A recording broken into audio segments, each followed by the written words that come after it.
For years, the story of modern fighter jets seemed to have a clear hero.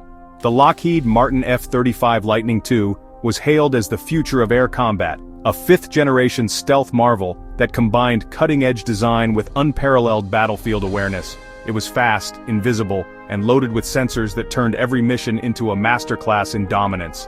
Across NATO and beyond, countries lined up to buy in. The narrative was simple. If you wanted to be part of the elite club of air power, you needed the F-35. But as we enter the second half of 2025, a different story is emerging, one that few saw coming. A Swedish jet once considered a capable but second-tier alternative is shaking up the global order. The Saab Gripen E is no longer just the budget-friendly option. It's become a genuine contender. Countries that were once firmly committed to the F-35 are now reconsidering. Suddenly, being stealthy might not be the only thing that matters, and the Gripen is turning heads not because it's invisible, but because it's smart. At the center of the F-35's dominance lies a concept that once felt unbeatable: stealth. Its design is meant to make it almost impossible to detect by enemy radar. Coupled with its immense sensor fusion capability, the F-35 allows its pilot to see everything while remaining unseen.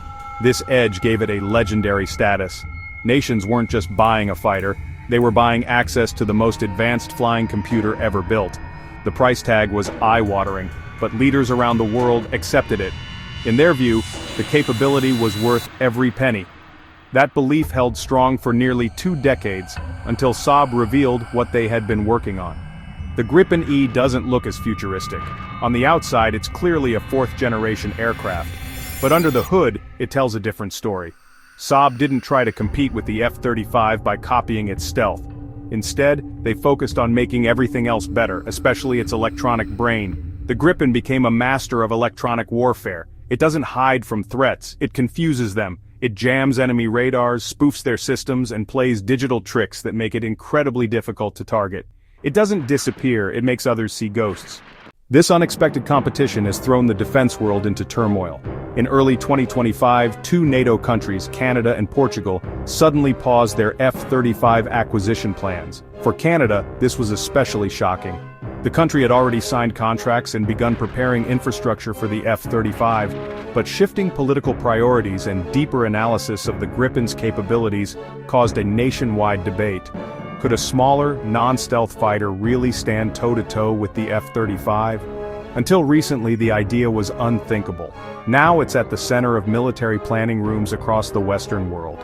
What makes the Gripen such a potent competitor isn't its shape, it's its brain. Saab has invested heavily in something called sensor fusion, a technology that gathers data from multiple sources and presents only the most critical information to the pilot. Its radar is powerful. Its infrared search and track system, IRST, can spot the faintest heat signatures. These tools work together using AI to paint a precise picture of the battle space. Many experts now argue that this system matches or even outperforms the F-35 in real-time awareness. In a world where information wins wars, the Gripen is no longer an underdog, it's a digital warrior. And then there's the boldest claim of all, the Gripen's ability to detect stealth fighters. The F-35's main advantage has always been its radar invisibility. But no aircraft is truly invisible. They all give off some level of heat. The Gripen's infrared systems are designed to pick up on that. Saab engineers suggest that stealth aircraft might not be as untouchable as once believed. If a Gripen can see a stealth jet, it can engage it. That changes everything. The entire strategy around stealth-first combat could be turned on its head. While the F-35 relies on passive dominance, the Gripen E is built to actively interfere with its enemies. Its electronic warfare suite is not a side feature, it's central to its mission. The Gripen can disrupt enemy communications, blind their radars, and create digital decoys. It turns the battlefield into a playground of illusions. Instead of hiding in the shadows, it manipulates them. This makes it exceptionally powerful in contested environments, especially where enemies have strong air defense systems. The Gripen's approach is about control, not disappearance. But its brilliance isn't limited to the skies. Saab designed the Gripen with a unique operational philosophy. It's built to function in rough conditions, taking off from short, damaged runways and even regular roads. It can be rearmed and refueled by a small team with minimal equipment. In contrast, the F-35 demands immaculate runways and extensive ground support. For nations like Canada, where remote locations and vast distances are common, the Gripen's rugged design offers a practical advantage. It's resilient, mobile, and built for the real world. Of course, these debates aren't just technical, they're deeply political. When countries like Canada question the F-35 program, they're also questioning their strategic alignment with the United States. The F-35 isn't just a jet, it's part of a vast defense ecosystem built around American technology, support, and oversight. Dependence on that system brings benefits, but also risks. If U.S. foreign policy shifts, countries using the F-35 might find themselves constrained. That's why leaders in Ottawa and Lisbon have begun to see the Gripen not just as an aircraft, but as a symbol of independence. Even though the Gripen uses some U.S. components, its European roots give it strategic distance. For countries looking to chart their own path, this matters. Choosing the Gripen could mean fewer strings attached, more control over parts, software updates, and mission planning. It's a move toward autonomy in an age where reliance on a single superpower feels risky, but breaking away from the F-35 has its price. NATO's air power is built around the F-35's interoperability.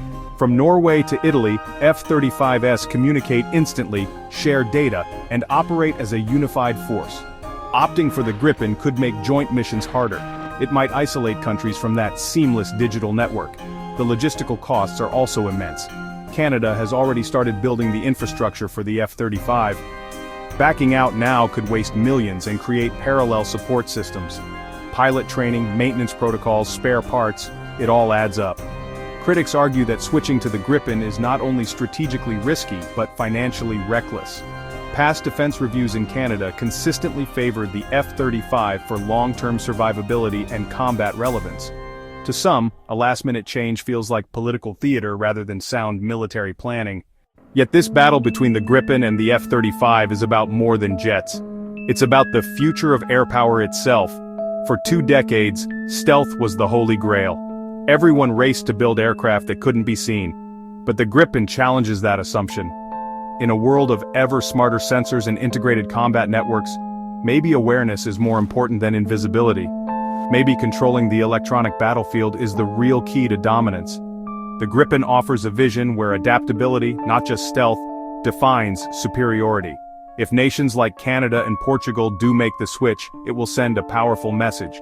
It will show that the age of one-size-fits-all air power is over, that countries are ready to explore diverse paths to supremacy, whether through drone swarms, AI systems, or electronic warfare.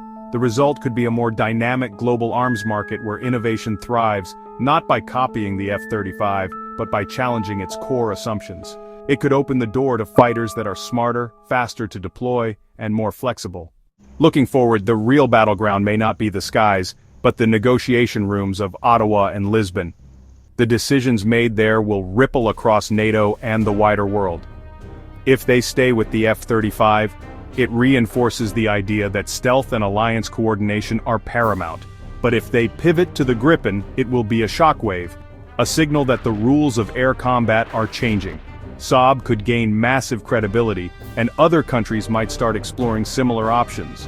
Lockheed Martin may be forced to shift focus from just stealth to emphasizing the F-35's unmatched network integration. What this all shows is that the future of warfare isn't linear. A smaller player with a clever strategy can upend the dominance of a superpower.